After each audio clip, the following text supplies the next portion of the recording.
Hello students, I am Pooja, chemistry educator और Bansal academy. आज के इस वीडियो में हम स्टार्ट करेंगे हमारा new topic that is atomic structure, right. तो जो एटॉमिक स्ट्रक्चर हमारा जो ये चैप्टर है ये बहुत ही इम्पॉर्टेंट है और यहाँ से आपको बेसिक पता चलेगा केमिस्ट्री का, राइट। अब बेसिक मैं किस सेंस में बोल रही हूँ कि आपको बेसिक यहाँ से पता चलेगा। एटॉमिक स्ट्रक्चर के अंडर ही हम क्या सीखेंगे, इलेक्ट्रॉनिक कॉन्फ़िगरेशन को लिखना सीखेंगे। और अगर इलेक्ट्रॉनिक कॉन्फ़िगरेशन आपको पता ही है कि ये हमारी इनऑर्गेनिक केमिस्ट्री का क्या है, बेस है। मीन्स अगर आपको इलेक्ट्रॉनिक कॉन्फ़िगरेशन नहीं आती तो आपको केमिस्ट्री में प्रॉब्लम्स आए ही आएंगी, ठीक है। तो इसलिए हमने सबसे पहला जो हमारा टॉपिक स्टार्ट किया है that is atomic structure. Atomic structure में आप सभी क्वांटम नंबर्स, ठीक है, इलेक्ट्रॉनिक कॉन्फ़िगरेशन कैसे लिखते हैं, क्यों लिखते हैं, कौन सी शेल एग्जिस्ट करती है, कौन सी सब शेल एग्जिस्ट करती है, कौन से ऑर्बिटल एग्जिस्ट करते हैं, इन सब के बारे में हम स्टडी करेंगे, राइट। तो स्टार्ट करते हैं हमारी आज की क्लास। तो फर्स्ट है एटॉमिक स्ट्रक्चर। एटॉमिक स्ट्रक्चर में सबसे पहले हम क्या बात कर रहे हैं, ठीक है। एटॉमिक स्ट्रक्चर का मतलब ही क्या है जी? एटॉमिक स्ट्रक्चर का मतलब है स्ट्रक्चर ऑफ एटम, ठीक है। कि हमें ये प्रिडिक्ट करना है, ये हमें जानना है कि जो एटम का स्ट्रक्चर है वो कैसा है, राइट। देखो अभी तक हम क्या पढ़ रहे हैं, आपको इतनी ये नॉलेज होगी कि हम ये पढ़ते हैं कि जो न्यूक्लियस है वो सेंटर में प्रेजेंट होता है और जो इलेक्ट्रॉन है they will revolve around the nucleus, right. ऐसे पढ़ते हो ना, ठीक है। तो इसका मतलब ये बिल्कुल करेक्ट है, पर ये आई चीज़ कैसे, कैसे किस साइंटिस्ट ने क्या सोचा कि जो हमारे पास ये कंक्लूजन निकल गया कि हमारे पास सेंटर में न्यूक्लियस प्रेजेंट होता है और जो कि क्या होता है, पॉजिटिवली चार्ज, ठीक है। और इलेक्ट्रॉन्स इसके अराउंड क्या करते हैं, रिवॉल्व करते हैं।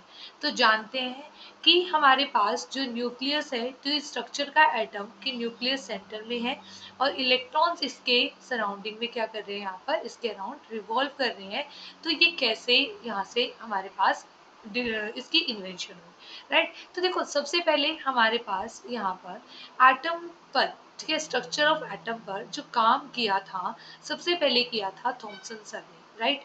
तो सबसे पहले हमारे पास फर्स्ट मॉडल आता है जी, Thomson model of atom, right.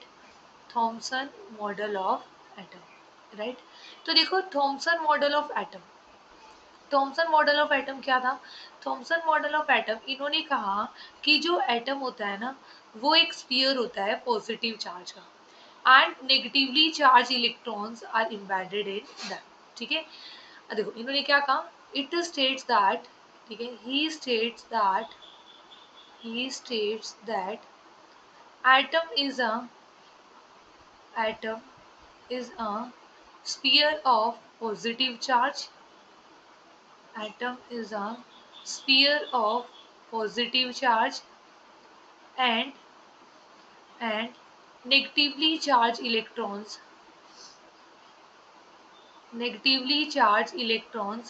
are embedded in them, are embedded in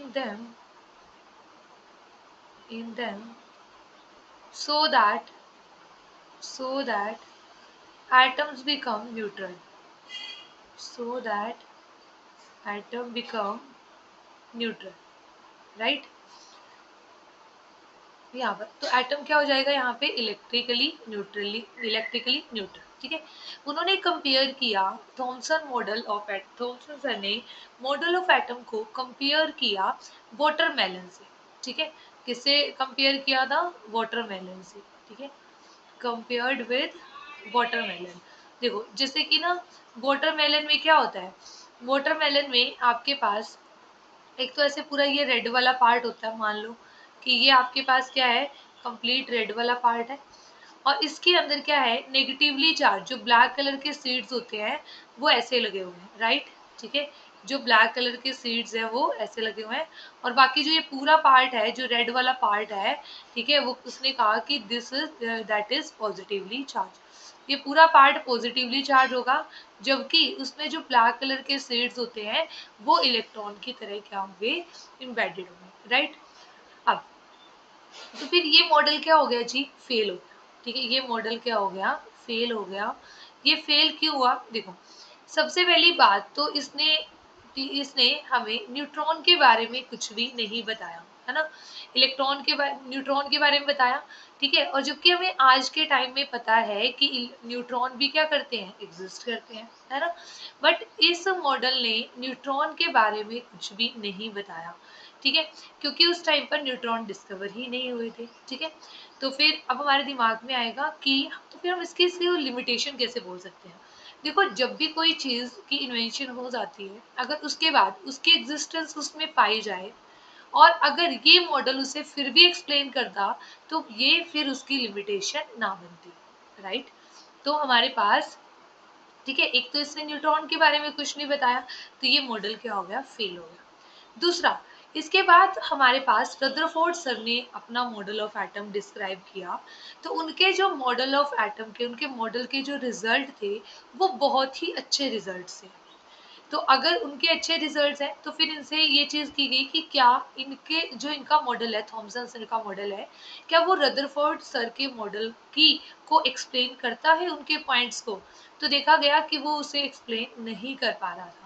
तो मीन्स ये क्या बन गई, उसकी लिमिटेशन। ऐसे ही होता है ना, जैसे सपोज करो फर्स्ट किसी भी इंसान ने मतलब अपना कोई मॉडल, अपनी थ्योरी दी, फिर किसी सेकंड पर्सन ने दी, और अगर सेकंड पर्सन की थ्योरी के रिजल्ट्स बेटर हैं, तो फिर क्या हो जाएगा, अगर फर्स्ट वाला उसे एक्सप्लेन कर पा रहा है, तब तो वो उसकी लिमिटेशन नहीं बनेगा, अदरवाइज वो उसकी क्या बन जाएगा, लिमिटेशन, ठीक है। जिसकी लिमिटेशन हम क्या लिखते हैं जी, it can not explain, it cannot explain the results of it cannot explain the results of the results of Rutherford model of atom, ठीक है।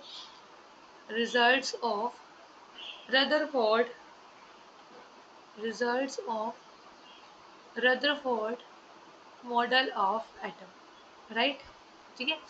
रदरफोर्ड मॉडल ऑफ एटम क्या था जी, हमारे पास ये अल्फा स्कैटरिंग एक्सपेरिमेंट था, ठीक है। क्या था, अल्फा स्कैटरिंग एक्सपेरिमेंट, राइट। ये हो गया जी, चलो। अब तो ये मॉडल हो गया फेल। सेकंड हमारे पास कौन सा मॉडल आया जी, सेकंड हमारे पास आया रदरफोर्ड मॉडल ऑफ एटम, ठीक है।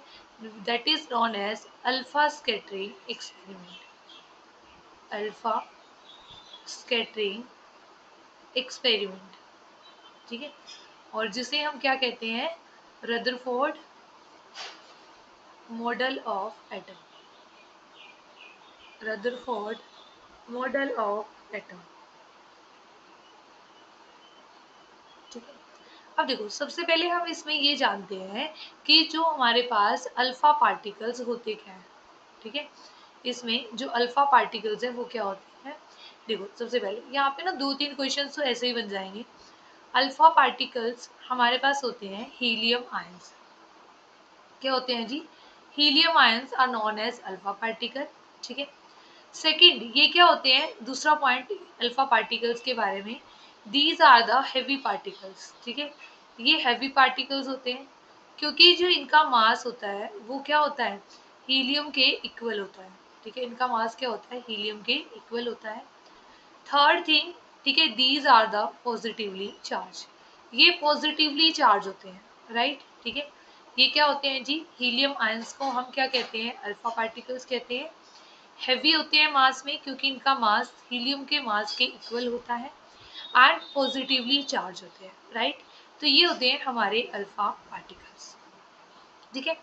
अब देखो, सबसे पहले ना, जब भी कोई इंसान एक्सपेरिमेंट करता है, आप भी कोई चीज़ एक्सपेरिमेंट कर रहे हो, फॉर एग्जांपल आप कोई डिश बना रहे हो, तो आप क्या करते हो, ठीक है, कि आप पहले सारे इंग्रेडिएंट्स जो उसके लिए चाहिए आप वो कलेक्ट करते हो, फिर आप उसका एक्सपेरिमेंट करते हो, फिर आप देखते हो कि क्या क्या चीज़ें हुई हैं, इसमें क्या चेंजेस हुए हैं, आपने किसी चीज़ को किसी दूसरे चीज़ में ऐड किया तो क्या हुआ, है ना। और फिर आप कंक्लूजन निकालते हो कि ऐसा क्यों हुआ, ठीक है।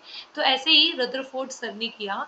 तो सबसे पहले उन्होंने क्या किया, एक्सपेरिमेंटल सेटअप, कि उन्होंने उनको एक्सपेरिमेंट करने के लिए क्या क्या चीज़ें रिक्वायर्ड थी, उन्होंने सबसे पहले तो वो चीज़ की, है ना। फिर सेकंड नंबर पे उन्होंने क्या करवाया, एक्सपेरिमेंट परफॉर्म करवाया, और वहां से देखा, ऑब्जर्व किया कि यहाँ पे क्या क्या ऑब्जर्वेशन हमें नजर आ रही हैं, है ना? फिर थर्ड थिंग उन्होंने क्या किया, उन्होंने वहां से उनका कंक्लूजन निकाला, राइट। तो देखो एक्सपेरिमेंटल सेटअप क्या किया उन्होंने, रदरफोर्ड सर ने एक ली थिन गोल्ड फॉइल। अब उन्होंने गोल्ड फॉइल को ही क्यों चूज किया, क्योंकि जो गोल्ड फॉइल है आपके पास वो ही क्या है, हाई मेलिएबल मेटल है, हाईली मेलिएबल है ना। आप इसकी पतले से पतली शीट बना सकते हो जी, ठीक है, जितनी भी चाहो। तो यहाँ पर थिन गोल्ड फॉइल उन्होंने ली। फिर उन्होंने क्या किया, उन्होंने अल्फा पार्टिकल्स को बम्बार्ड कराया, किसके ऊपर, अल्फा पार्टिकल्स को बम्बार्ड कराया इस थिन गोल्ड फॉइल के ऊपर, ठीक है। तो अब ऐसा तो है नहीं कि अल्फा पार्टिकल्स आपके पास ऐसे ही होते हैं, आपको ऐसे मार्केट में मिलते हैं और अल्फा पार्टिकल्स दोगे इसके ऊपर बम्बार्ड करा दोगे, ऐसा तो होगा नहीं। तो हम यहाँ पे क्या लेते हैं, यहाँ पे हम लेते हैं जी एक radio active source, that is radium, ठीक है। जैसे हमने रेडियम ले लिया तो ये क्या है, रेडियो एक्टिव सब्सटेंस है, ठीक है। इससे क्या प्रोड्यूस होंगे, इससे हमारे पास प्रोड्यूस होंगे जी अल्फा पार्टिकल्स, राइट। तो देखो अल्फा पार्टिकल्स यहाँ से प्रोड्यूस हुए और क्या हो गए, इसके ऊपर वो फॉल डाउन हो गए, ठीक है। फिर उन्होंने यहाँ पे क्या लगा दी, यहाँ पे लगा दी उन्होंने फोटोग्राफिक प्लेट, ठीक है।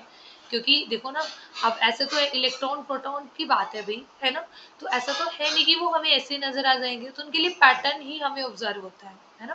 तो फॉर एग्जाम्पल जैसे कि हम एक्सरे करवाते हैं ना, एक्सरेज होता है ना, अगर किसी की बोन में फ्रैक्चर हो जाए तो क्या ऐसे आपको एक्सरेज, ठीक है, पास होती हुई दिखाई देती है बॉडी के पार्ट्स में से, नहीं दिखाई देती ना। तो आपको क्या होता है वहां पर आपके पास जब आपकी रिपोर्ट आती है, जो एक्सरे आता है, तो उसमें आपका जो डॉक्टर होता है वो देख के ही बताते हैं कि हाँ जी यहाँ से बोन में फ्रैक्चर हुआ है, ठीक है। तो वो इस तरीके से उसको क्या करता है, उनको ऑब्जर्व करते हैं, है ना। तो यहाँ पे भी उन्होंने क्या किया, ये फोटोग्राफिक प्लेट इसलिए ही लगाई रदरफोर्ड सर ने, ताकि वो क्या कर पाए, वो पैटर्न को ऑब्जर्व कर पाए, ठीक है। तो ये क्या है जी, फोटोग्राफिक प्लेट, राइट। अब उन्होंने क्या देखा कि जैसे अल्फा पार्टिकल्स उन्होंने ऐसे इसके ऊपर बम्बार्ड कराए, थिन गोल्ड फॉइल के ऊपर डाले, तो उन्होंने देखा कि most of the alpha particles passes straight through the foil, ऐसे कुछ तो स्ट्रेट चले गए most of the alpha particles. उन्होंने देखा some of the alpha particles they deflected at small angles, ठीक है। वो स्मॉल एंगल्स पर क्या हो गए, डिफ्लेक्ट हो गए। इसको आप अल्फा 1 कह दो, इसे आप अल्फा 2 कह दो, एंगल कुछ भी हो सकता है जी ऐसे, ठीक है, लाइक दिस आपके पास। फिर उन्होंने क्या देखा, उन्होंने ऑब्जर्व किया कि जो मेरे पास, देखिए, एक पार्टिकल, जैसे अगर हम 10,000 पार्टिकल्स की बात करें, उसमें से बहुत कम, मतलब लगा लो 10,000 में से एक पार्टिकल ऐसा था जो टकरा के वापस आ रहा था, ठीक है। तो देखो उन्होंने पहले एक्सपेरिमेंटल सेटअप क्या किया, उन्होंने एक्सपेरिमेंटल सेटअप में सिर्फ इतना किया, उन्होंने एक थिन गोल्ड फॉइल ली, अल्फा पार्टिकल्स को प्रोड्यूस कराने के लिए रेडियम सोर्स लिया और यहाँ पे लगा दी एक फोटोग्राफिक प्लेट, सो दैट वो उसका पैटर्न ऑब्जर्व कर पाए, राइट। फिर उनकी जो ऑब्जर्वेशन थी वो क्या क्या थी जी, ठीक है। अब हम बात करते हैं ऑब्जर्वेशन की, राइट। ऑब्जर्वेशंस क्या क्या थी उनकी, ऑब्जर्वेशंस ये थी जी, सबसे पहले उन्होंने देखा कि most of the alpha particles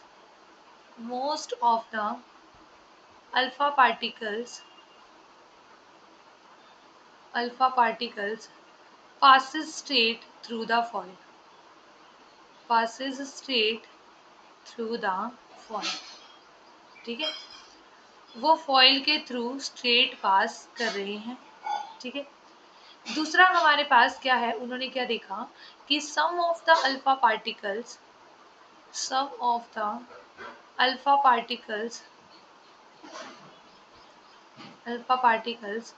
deflected at small angle, deflected at small angles, ठीक है। थर्ड उन्होंने क्या देखा कि अ वेरी फ्यू, ठीक है, a very few, a very few का मतलब क्या है कि अप्रॉक्स आप लिखो 1 in 10,000, ठीक है। 10,000 में से सिर्फ एक पार्टिकल, ठीक है। A very few alpha particles, a very few alpha particles, ठीक है, डिफ्लेक्टेड एट 180 डिग्री, ठीक है। वो डिफ्लेक्ट हो गए एट 180 डिग्री एंगल, ठीक है। डिफ्लेक्टेड एट 180 डिग्री का मतलब है, आप ऐसे भी लिख सकते हो, they will retrace there path, retrace there path का मतलब क्या है जी, कि वो अपने पाथ पर क्या आ गए, वापस आ गए। ठीक है, अब देखो यहाँ पे ना मैं most of the alpha particle, some of the alpha particle, इसका मीनिंग समझा रही हूँ। फॉर एग्जाम्पल मान लो कि आपके पास टोटल 10,000 अल्फा पार्टिकल्स थे। ठीक है, सो दैट आपकी प्रॉपर अंडरस्टैंडिंग बनी, इसलिए मैं इसको ऐसे बना रही हूँ। ठीक है, 10,000 में से आप ये कहो जो 9900 है, 9900 दे passes straight through the foil। ठीक है, passes straight through the foil। ठीक है, अब देखो अगर ये स्ट्रेट पास हो गए, ठीक है, ये हमारे पास क्या हो गए, स्ट्रेट पास हो गए हैं 0 डिग्री पर, है ना। तो यहाँ पर आपके पास, इसलिए हमने क्या वर्ड यूज किया, most of the alpha particles, right. उसके बाद हमने देखा कि जो 99 पार्टिकल्स हैं दे डिफ्लेक्टेड एट स्मॉल एंगल। ठीक है, वो किस पे डिफ्लेक्ट हो रहे हैं, स्मॉल एंगल पे। ठीक है, they deflected at small angle, right, 99 alpha particles. और हमने देखा कि जो सिर्फ एक अल्फा पार्टिकल है वो क्या हो रहा है, वो रिट्रेस कर रहा है उसके पाथ को, मीन्स अपने ही पाथ पर क्या आ रहा है जी, वापस आ रहा है। ठीक है, तो आपके पास ये आप ऐसे लिख सकते हो, it is deflected at 180 degree, right. तो ये क्या थी, ये रदरफोर्ड सर की ऑब्जर्वेशन थी। उन्होंने देखा कि ऐसा ऐसा हो रहा है। ठीक है, इसके केस में जब उन्होंने एक्सपेरिमेंट परफॉर्म करवाया, फिर उसके बाद उन्होंने कंक्लूजन निकालने स्टार्ट किए, है ना। तो भाई साइंटिस्ट थे, है ना, तो यही काम करेंगे कि पहले ऑब्जर्वेशन की, फिर उन्होंने आइडिया लगाया, उन्होंने सोचा कि ऐसा क्यों हो रहा है। ठीक है, कि कुछ पार्टिकल्स है, most of the alpha particle वो स्ट्रेट पास हो रहे हैं फॉयल से, कुछ स्मॉल एंगल पर पास हो रहे हैं, डिफ्लेक्ट हो रहे हैं, और बहुत कम पार्टिकल्स हैं, वन अप्रॉक्सिमेट 10,000 कि जो 180 डिग्री पर क्या हो रहे हैं, डिफ्लेक्ट हो रहे हैं।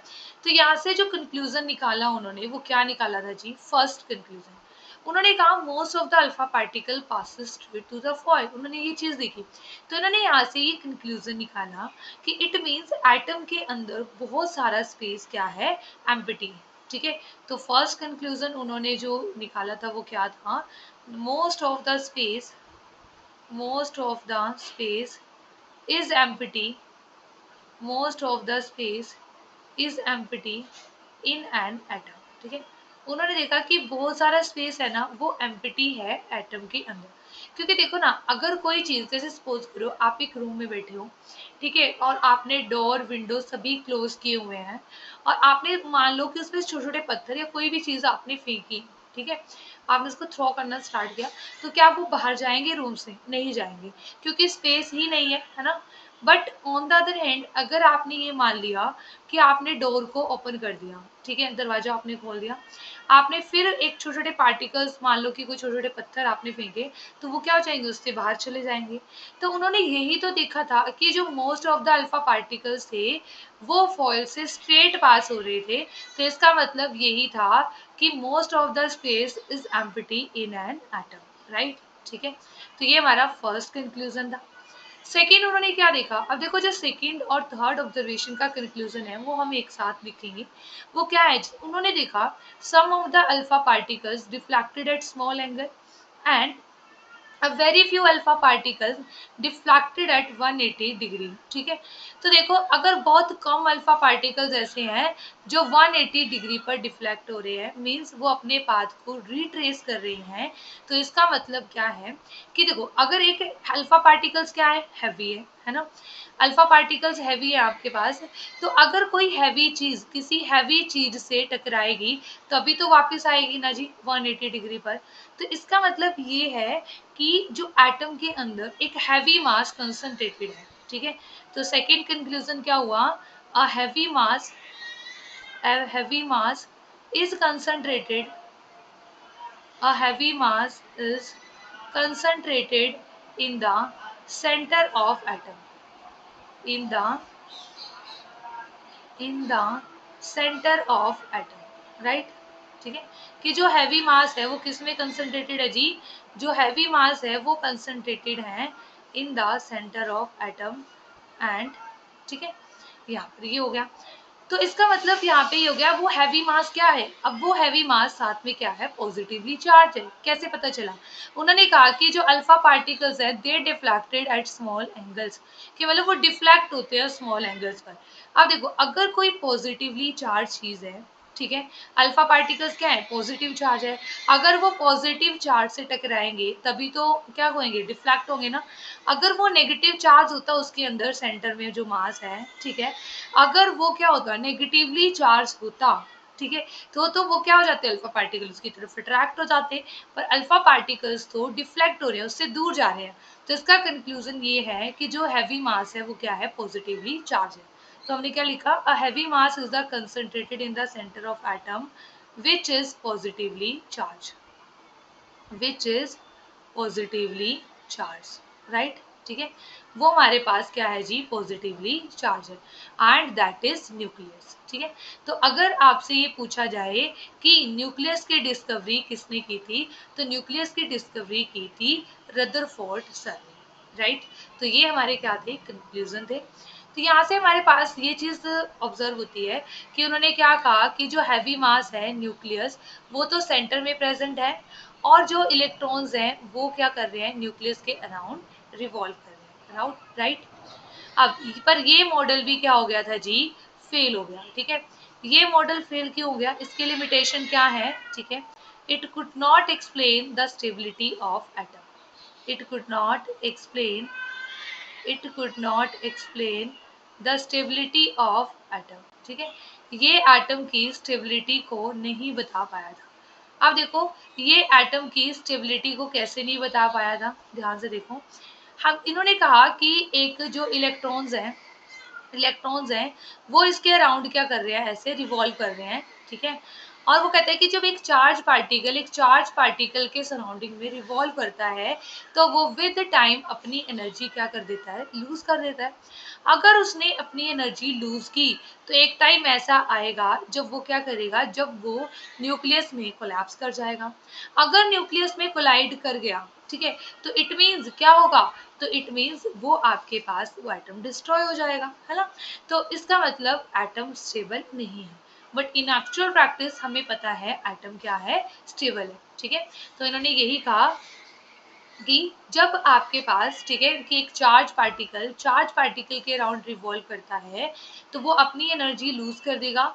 एनर्जी लूज करने पर वो क्या करेगा, वो डिस्ट्रॉय हो जाएगा, कोलैप्स हो जाएगा न्यूक्लियस में। इट मीन्स एटम क्या हो जाएगा, unstable, but in actual practice atom is stable, ठीक है। आप है ना इसको इस तरीके से ड्रॉ कर लो यहाँ पे भी, ठीक है, जो मैंने यहाँ पे ऐसे ड्रॉ कर दिया ना, इसको भी आप ऐसे ड्रॉ करो। सिर्फ उन्होंने ये कहा था कि इलेक्ट्रॉन इसके चारों ओर घूमते हैं, राइट। तो ये न्यूक्लियस है आपका, ठीक है, और इलेक्ट्रॉन्स इसके सराउंडिंग में क्या कर रहे हैं जी, ऐसे रिवॉल्व कर रहे हैं, राइट, ठीक है, और ये क्या है, न्यूक्लियस है, राइट। तो ये हो गया हमारा Rutherford model of atom, right. Next is Bohr's model of atom, right. तो नेक्स्ट हमारे पास बोहर्स मॉडल ऑफ एटम आता है। बोहर्स मॉडल ऑफ एटम ने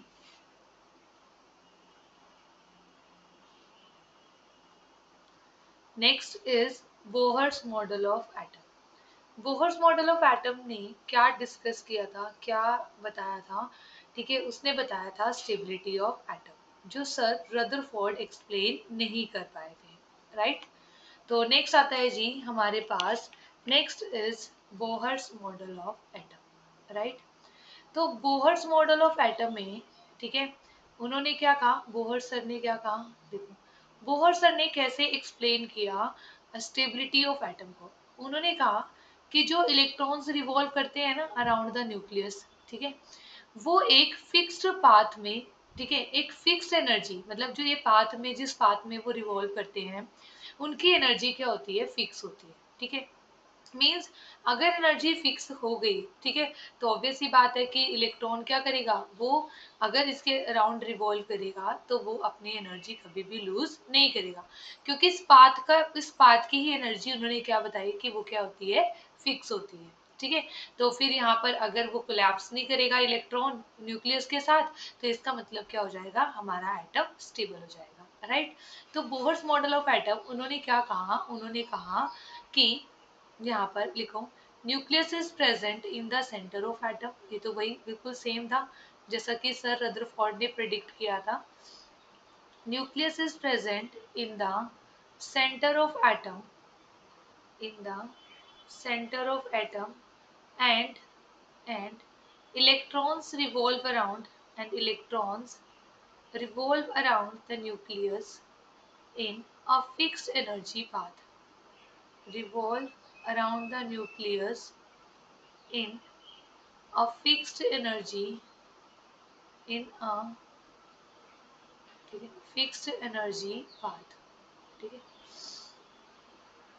that is called, that is called orbit, shell और एनर्जी लेवल, ठीक है, जिन्हें हम क्या कहते हैं, ऑर्बिट कहते हैं, शेल कहते हैं, या फिर इसका तीसरा नाम क्या है जी, एनर्जी लेवल, राइट। ठीक है, एक बात तो ये कही इन्होंने कहा कि जो, ठीक है, ये किसमें रिवॉल्व करते हैं, ये रिवॉल्व करते हैं एक फिक्स एनर्जी पाथ में, जिन्हें हम क्या कहते हैं, ऑर्बिट, ठीक है। अब इन शेल्स की रिप्रेजेंटेशन क्या देंगी, ठीक है, तो हम यहाँ पर लिख देते हैं, फिर उन्होंने उनका नाम दे दिया। The shells are designated by, are designated by K, L, M and N, ठीक है, भाई उनकी मर्जी थी, उन्होंने नाम दे दिया K, L, M, N shells, ठीक है। For N is equal to 1, जो फर्स्ट शेल थी उन्होंने उसको नाम दिया K शेल, जो सेकंड शेल थी उन्होंने उसको नाम दिया L शेल, है ना, और जो N is equal to 3 third shell थी उन्होंने उसको नाम दिया M शेल, ऐसे ही फोर्थ शेल को उन्होंने नाम दिया N शेल, ठीक है।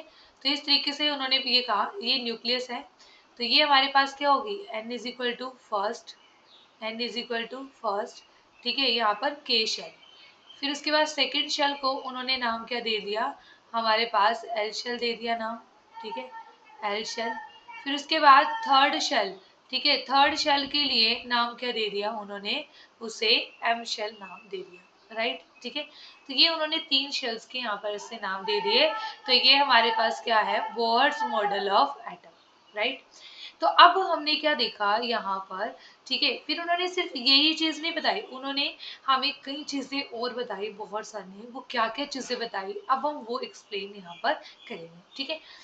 अब देखो उन्होंने तीसरी चीज बताई, उन्होंने ये बताया कि एक पर्टिकुलर शेल में मैक्सिमम कितने इलेक्ट्रॉन्स आ सकते हैं, ठीक है, तो दैट इज गिवन बाय, तो लिखो the maximum number of electrons, the maximum number of electrons in a particular shell is given by, in a particular shell is given by 2n square, ठीक है, is given by 2n square, right, means first shell में, ठीक है, for n is equal to 1 हमें देखना है first shell में maximum कितने इलेक्ट्रॉन्स आ सकते हैं, तो जो मैक्सिमम नंबर ऑफ इलेक्ट्रॉन्स आ सकते हैं ना फर्स्ट शेल में, वो आ सकते हैं जी हमारे 2 इंटू 1 का square, that is 2 electrons.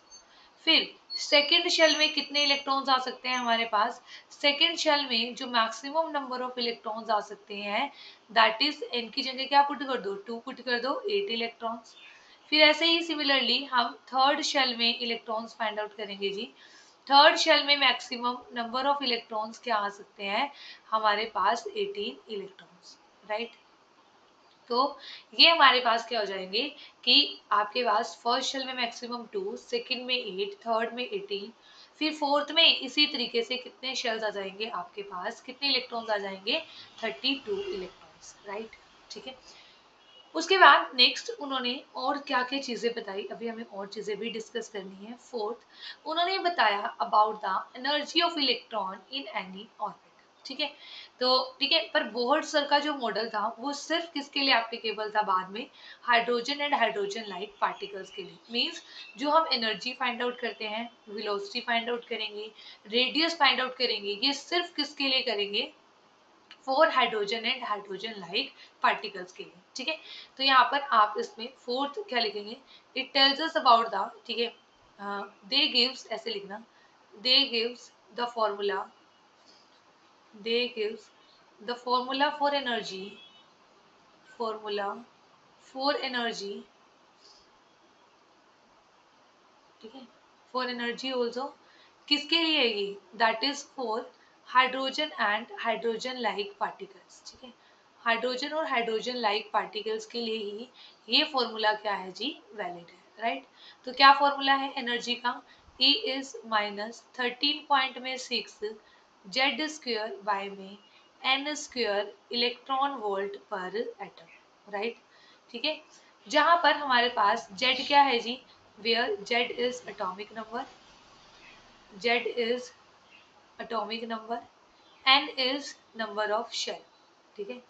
n is number of shell, कि कौन सी शेल है, कि फर्स्ट शेल है, सेकंड शेल है या थर्ड शेल है, ये, राइट। तो ये हमारे पास किसका फॉर्मूला हो गया जी, हमारे पास एनर्जी का। अब ये हमारे पास एनर्जी का फॉर्मूला है इन इलेक्ट्रॉन वोल्ट पर एटम, ठीक है। इसके अलावा हमारे पास फॉर्मूला क्या होता है जी, फॉर्मूला हमारे पास जूल पर एटम के केस में भी होता है और किलो जूल पर के मोल के केस में भी होता है, ठीक है। कई बार क्या होता है, अगर आपके पास यूनिट्स इलेक्ट्रॉन वोल्ट है तो आप सीधा ये फॉर्मूला यूज कर लो। अगर आपके पास, ठीक है, यूनिट्स हो किलो जूल पर मोल, ठीक है, किलो जूल पर मोल, तो ध्यान दें ये किलो जूल पर मोल है जी, और ये आपके पास क्या है, इलेक्ट्रॉन वोल्ट पर एटम है, ठीक है। तो सेकंड फॉर्मूला ये हो गया। एंड थर्ड फॉर्मूला हमारे पास क्या हो जाता है, माइनस 21.8 इंटू 10⁻80, ठीक है। तो ये आपके पास जो फॉर्मूला है ये किस में है जी, आपके पास जूल पर एटम के केस में, -18, ठीक है, इंटू में जेड स्क्वेयर बाय में एन स्क्वेयर इंटू यहाँ पे ये जो फॉर्मूला है ये है जूल पर एटम के केस में, ठीक है। मीन्स अगर आपको आंसर जूल पर एटम के केस में दिया हो तो आप डायरेक्ट ये वाला फॉर्मूला यूज कर सकते हो, किलो जूल पर में दिया हो तो डायरेक्ट ये फॉर्मूला आप यूज कर सकते हो। तो आपके पास यहाँ पर ये तीन फॉर्मूलेज हमारे पास आ जाते हैं, किसके लिए, एनर्जी के लिए।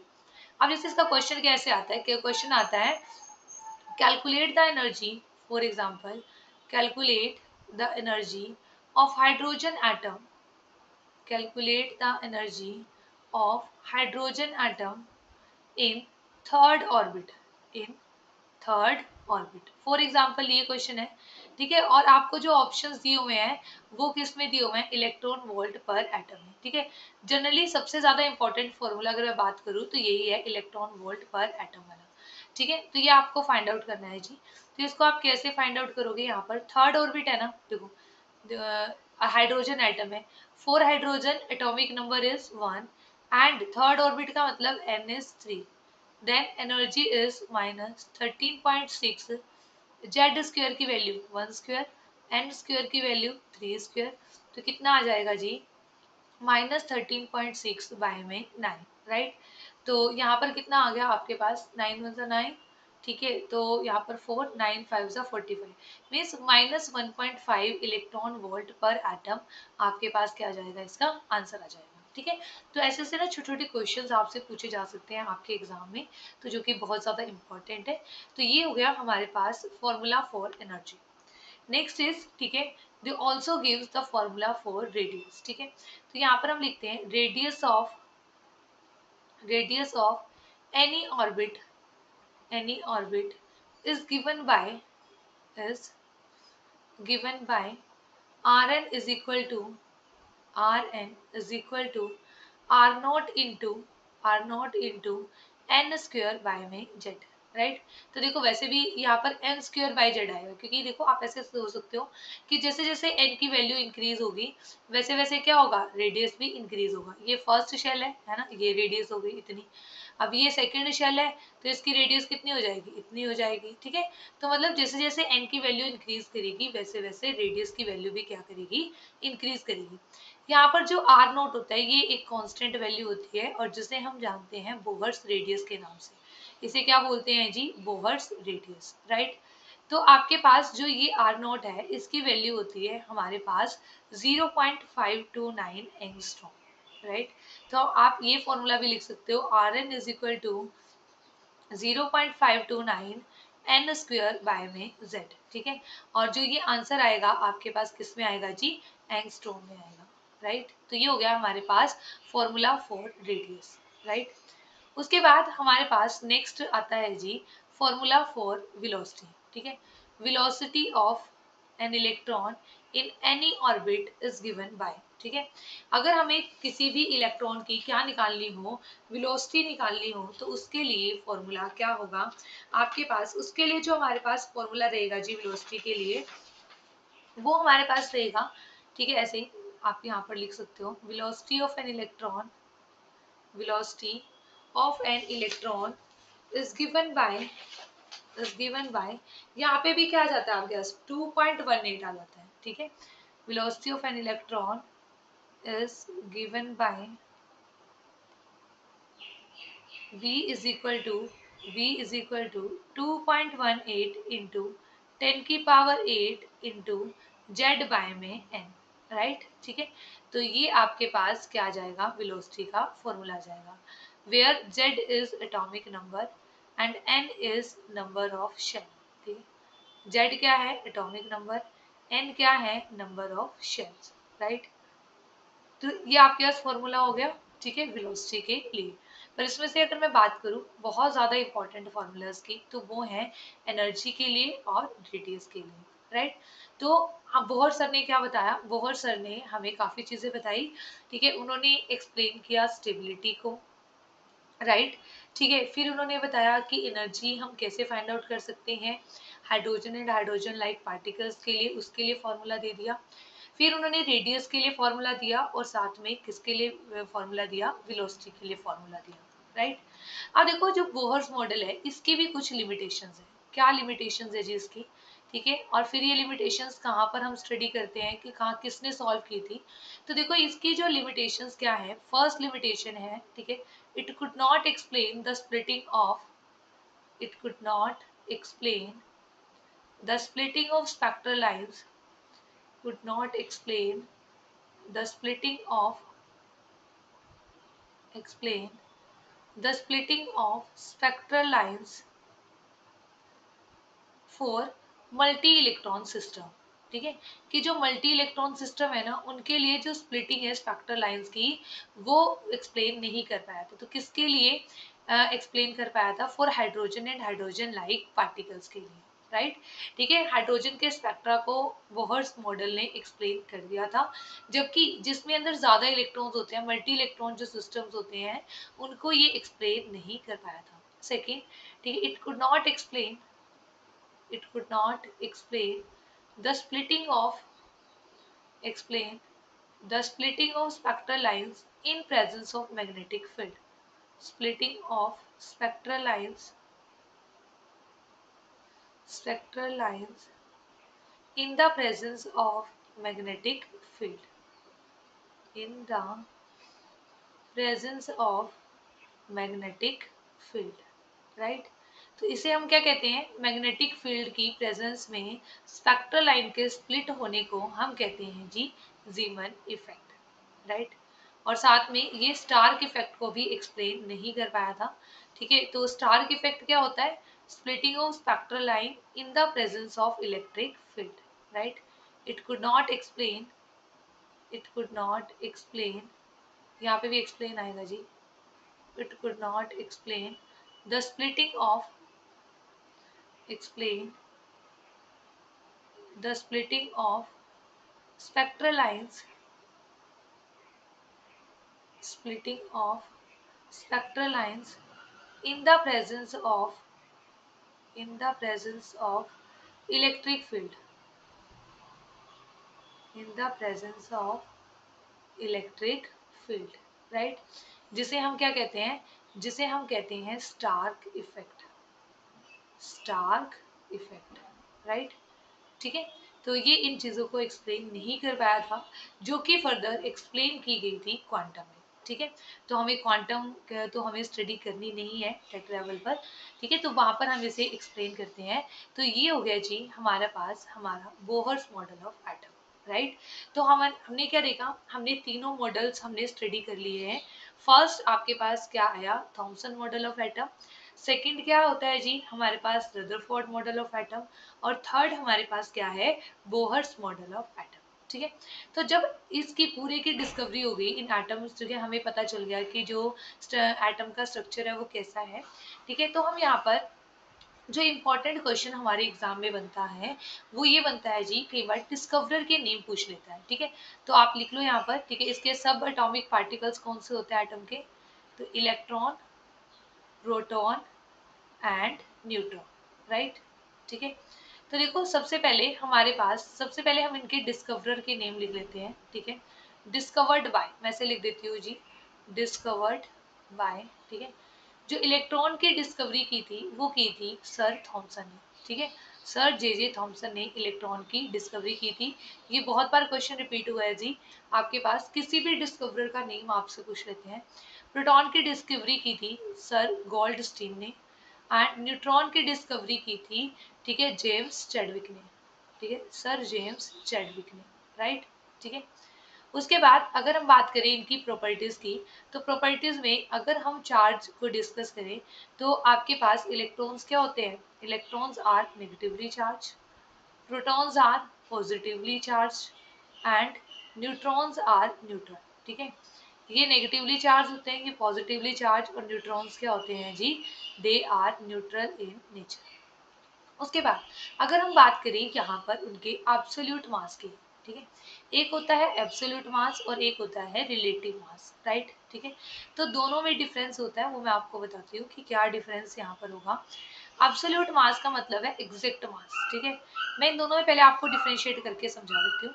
फॉर एग्जाम्पल 2 स्टूडेंट्स हैं ए एंड बी, उनका जो वेट है ना, उनका जो वेट है वो क्या है, स्टूडेंट ए का वेट है 40 kg और स्टूडेंट बी का वेट है 80 kg, ठीक है। तो एक तो हम ये बोल सकते हैं कि जो weight of student A is 40 kg and weight of student B is 80 kg, मतलब एब्सोल्यूट वेट आपने उनका बता दिया। पर एक दूसरा तरीका ये है कि आप ऐसे बोल सकते हो, weight of student A, weight of student A is half of weight of student of B, ठीक है, weight of student B, right है ना।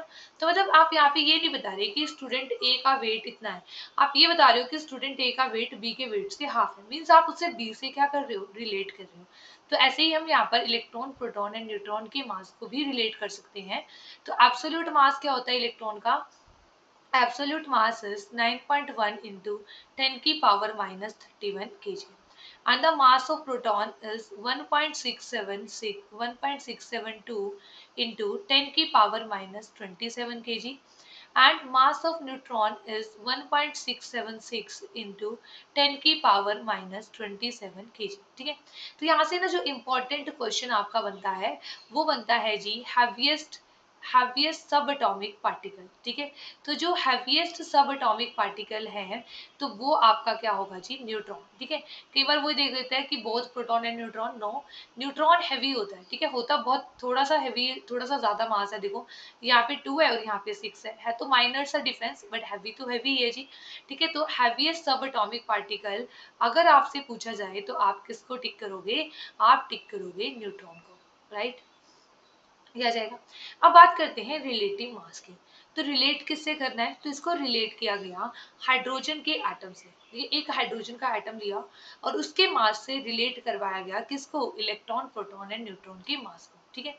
तो जो इलेक्ट्रॉन का मास था ना, ठीक है, मास ऑफ इलेक्ट्रॉन था, दैट इज, ठीक है, mass of electron is 1/1837 times mass of one hydrogen atom, mass of one hydrogen atom, ठीक है। ये इतना टाइम था, मतलब इतना हल्का था हमारा जो इलेक्ट्रॉन है, ठीक है। And mass of proton is nearly equal to, is nearly equal to mass of one hydrogen atom, ठीक है, equal to mass of one hydrogen atom, right. और जबकि हमारे पास जो न्यूट्रॉन का मास है ये भी स्लाइटली तो बहुत कम ही तो डिफरेंस है, तो जो मास ऑफ न्यूट्रॉन है वो भी हमारा क्या है जी, mass of neutron that is nearly equal to mass of hydrogen atom, ठीक है। ये भी इसके क्या है, नियरली इक्वल है, आई चीज समझ में। तो ये हमारे पास क्या हो गया, हमारे पास ये हो गया जी, ठीक है, इनका मास, रिलेटिव मास। उसके बाद है इनकी प्रेजेंस, ठीक है, ये कहाँ पे प्रेजेंट होते हैं, इलेक्ट्रॉन्स प्रेजेंट होते हैं एक्स्ट्रा न्यूक्लियर पार्ट में। न्यूक्लियर पार्ट का मतलब है न्यूक्लियस से बाहर, ठीक है, और न्यूक्लियर का पार्ट का मतलब क्या होता है, न्यूक्लियस, ठीक है। इलेक्ट्रॉन्स कहाँ पे प्रेजेंट होते हैं, they are present in extra nuclear part, they are present in extra nuclear part, right?